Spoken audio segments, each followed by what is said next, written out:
এই যাত্রাবাড়ির একটি হত্যা মামলায় এই আপনার তহিদ আফ্রিদিকে এই বিজ্ঞ সিএমএম আদালতে আজকে হাজির করা হয়েছিল।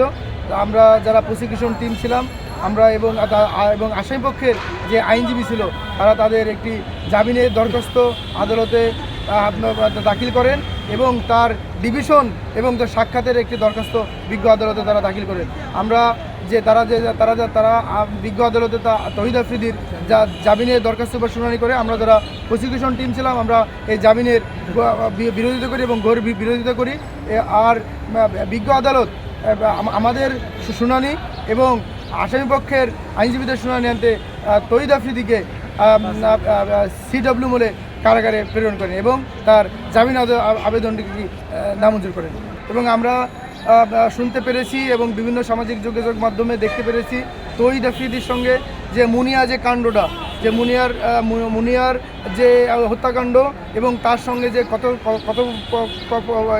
কথোপকথন যেটা অভিযোগটা এসেছে, এই অভিযোগের বিষয়ে আমাদের যে মামলার যে তদন্তকারী কর্মকর্তা আয়ো যাকে বলা হয়, সে আয়োকে অবারিত ক্ষমতা দেওয়া হয়েছে। এই মামলা তদন্তকালে আয়ো মানে দেখভাল করবে যে সে অন্য কোনো ঘটনার সঙ্গে, অন্য কোনো মামলার সঙ্গে, অন্য কোনো বিষয়ের সঙ্গে তার জড়িত আছে কিনা।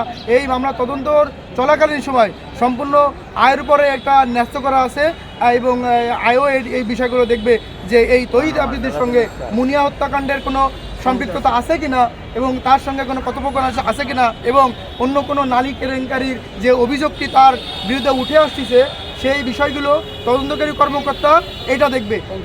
এই পর্যায়ে মামলা তদন্ত পর্যায়ে আমাদের রাষ্ট্রপক্ষর এখানে বক্তব্য দেওয়ার কোনো সুযোগ নাই।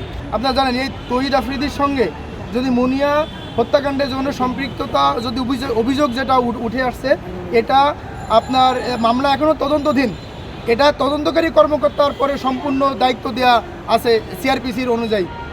এজন্য তদন্তকারী কর্মকর্তা এগুলো সব দেখভাল করবে। এই পর্যায়ে আমরা যারা প্রসিকিউশন টিম আছি, আমরা যারা রাষ্ট্রপক্ষের আইনজীবীরা আছি, এই মামলা তদন্তাধীন অবস্থায় আমাদের এখানে বক্তব্য দেওয়ার কোনো সুযোগ নাই।